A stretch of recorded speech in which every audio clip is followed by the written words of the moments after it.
va a pasar si no está honesto? ¿Qué va a pasar? Para quienes se suman en este momento al programa, el acuerdo que se incumplió rezaba lo siguiente, ¿qué? El acuerdo político era realizar la convención en la ciudad de Ciguatepeque, porque entiendo que los actores de ese acuerdo consideraban que en esa ciudad no se iban a producir enfrentamientos ni manipulaciones de mayorías de personas en la convención. Eso fue lo que se incumplió. Eso básicamente es lo que se incumplió. Entonces hay una manipulación porque se lleva la convención a la Ceiba, en donde supuestamente el Movimiento Azules Unidos tiene una mayoría. Vamos a ver, doña Eva, y luego vamos con Fernando. Les acaba de decir que cómo van a firmar un nuevo acuerdo político si se incumplió uno, que era que la convención fuera en Ciguatepeque. Mire, Renato. Yo respeto eso, me dice que esa es la fuente de lo que ha ocasionado este problema con la convención de Ceiba. Y la persecución que se ha desatado en contra de los nacionalistas desde el gobierno. Que los problemas de este partido van más allá, si eso no en Ciguatepeque, la convención. Y a eso voy con mi pregunta, ¿qué es lo que los divide? Fernando. Renato, yo quiero tratar de ser político científico y serio frente al pueblo hondureño. El lugar donde sea la convención no tiene trascendencia. El problema no es dónde es la convención. Lo importante es qué va a hacer y qué va a decir la convención. La suspendieron, Renato, alegando el problema de los muertos en Comayagua y el incendio de Comayagüela. Y un partido serio y formal, esos dos eventos hubieran sido un buen escenario para hacer planteamientos públicos de reformas penitenciarias o de reformas sociales para tratar a la gente de la economía informal. Pero no aprovecharon la oportunidad. El problema es que hay que establecer la hegemonía de una precandidatura presidencial sobre otra, utilizando toda la infraestructura política que genera el gobierno de la República y el poder económico que significa estar en el gobierno de la República, y las relaciones con los grupos económicos de poder que tienen negocios y que dependen del gobierno de la República.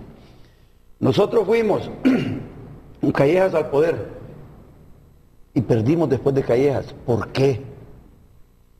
¿Cuántas cosas tuvimos que denunciar en el gobierno de Callejas? Pero había que lavar los trapos sucios dentro del partido. Nos quedamos callados, no trascendieron y perdimos las siguientes elecciones. Callejas puso en práctica neoliberalismo y no justicia social con libertad y democracia. Aquí todos estamos hablando de justicia social con libertad y democracia. Pero Callejas puso en práctica neoliberalismo. Vino el gobierno de Maduro. Callejas nos salió con los Chicago Boys, con toda aquella gente que no sabíamos que era nacionalista. Viene el gobierno de Maduro, pone en práctica neoliberalismo, no justicia social con libertad y democracia. Nos pone un ministro de la presidencia que menospreció al Partido Nacional, resintió al partido, y una de las razones por las que Pepe pierde las elecciones es porque el nacionalismo estaba resentido con el gobierno de Ricardo Maduro. Y nos obligaron a quedarnos callados. Aunque para el resto de hondureños fue un buen gobierno, serio y responsable. Desde el punto de vista macroeconómico del Estado y ordenamiento del déficit fiscal, Maduro fue el mejor gobierno que ha tenido el país. Pero a lo interno del partido, el resentimiento que generó fue fatal para el Partido Nacional. Después del gobierno de Callejas, el pobre quedó más pobre y el rico quedó más rico. Después del gobierno de Maduro, el pobre quedó más pobre y el rico quedó más rico. Y ahora venimos, ganamos las elecciones con Pepe Lobo y pone en práctica social cristianismo, pero aquí nos hemos jactado de ser justicia social con libertad y democracia. Y no se quiere discutir de fondo el problema del ejercicio del gobierno que nos está llevando al fracaso. El Partido Nacional no está en este momento en condiciones de ganar las próximas elecciones porque el lastre, el peso del resultado del gobierno es demasiado fuerte en la espalda del próximo candidato del partido. Pero nos quieren llevar a una convención en la que sin duda quieren que salga una declaración de la convención que respalda graníticamente la función del presidente de la República cuando el nacionalismo está sometido y está golpeado por el presidente de la República. Tan solo hoy dice que quiere un ministro igual al de Educación para sustituir a un nacionalista, quiere otro comunista en el gobierno. Y en la convención que va a ser mañana nadie va a tener el valor de decirle a Pepe Lobo que no siga agrediendo al Partido Nacional. Esa es la división, Renato. Ese es el problema. Pero como no se pueden discutir públicamente, ¿cómo vamos a ir a discutir públicamente los asuntos a una convención donde el presidente del Congreso tiene 300 convencionales y lo que él diga es lo que va a decidir la convención? ¿Por qué no discutimos públicamente estas cosas? Porque es mejor que busquemos un pacto de unidad para que nos acomodemos aquí, viendo a ver qué consigue cada precandidato y cómo se acomode en la fiesta para a ver si consigue algo en las elecciones internas, le dan 2, 3 puestos en una negociación, que el Tribunal de Elecciones declare ganadores a los que ya negociaron sus puestos, y después si ganamos las elecciones cada quien tenga su ministerio. La tradicional política sucia, llena de vergüenza, llena de corrupción. ¿Cómo vamos a ignorar nosotros lo que ha sucedido en el Congreso Nacional de la República?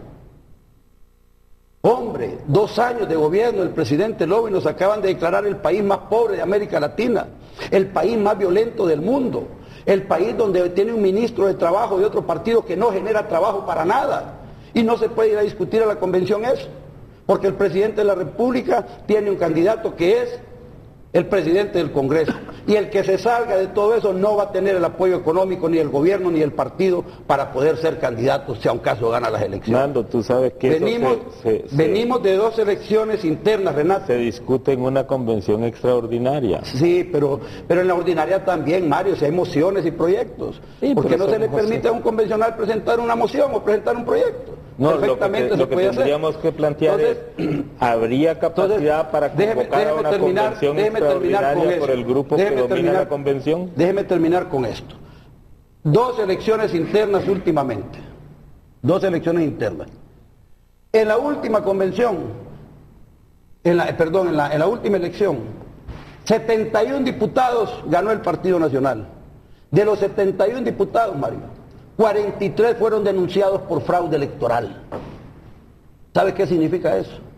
Que probablemente hay 43 nacionalistas líderes auténticos a los que les robaron su derecho de ser diputados. Tú me das la razón, Nando. Y hoy, que vamos a una elección interna, quieren manipular la convención, controlar todo, tapar la suciedad que hay dentro del Partido Nacional, porque los trapos sucios se lavan en casa, y que el candidato que gane, aunque nos haga fraude, ese candidato hay que apoyarlo porque es el candidato del partido, aunque sea un sinvergüenza, aunque sea un pícaro que va a ir a seguir robando en el gobierno de la República. El Partido Nacional no tiene derecho a escoger candidatos que le van a hacer daño al pueblo hondureño. Renato. La política es la búsqueda del bien común. No podemos seguir en eso. Ya discutamos públicamente. ¿Qué sucede? Si no hubiera suciedad en el Partido Nacional, qué lindo sería hacer una convención, hombre. Todos estaríamos bonitos, limpios. Pero hay una suciedad que le hace daño al pueblo porque lo tiene en la pobreza y en la miseria. Hay gente robando en Honduras. En el gobierno, los liberales, en todos lados. Pero no quieren limpiar esas cosas de la política. No te contradecimos en eso, Nando. Oiga lo que dijo Renato. Esperaba que discutiéramos otras cosas aquí. Nos estamos viendo. Mario Aguilar y luego Manuel Enrique Alvarado. Nos estamos desenfocando del tema que, entre comillas, nos divide. La convención es ordinaria. No hay una obligatoriedad de asistencia de todos los nacionalistas, van los convencionales. Esos temas de debate serían objeto de una convención extraordinaria del partido. No necesariamente. Ahora, ¿habrá capacidad en esa convención ordinaria para que la mayoría de convencionales o el número que requieren los estatutos solicite una convención extraordinaria señalando esos temas como agenda? No hay capacidad de maniobra ahorita para eso. ¿Hay o no hay capacidad?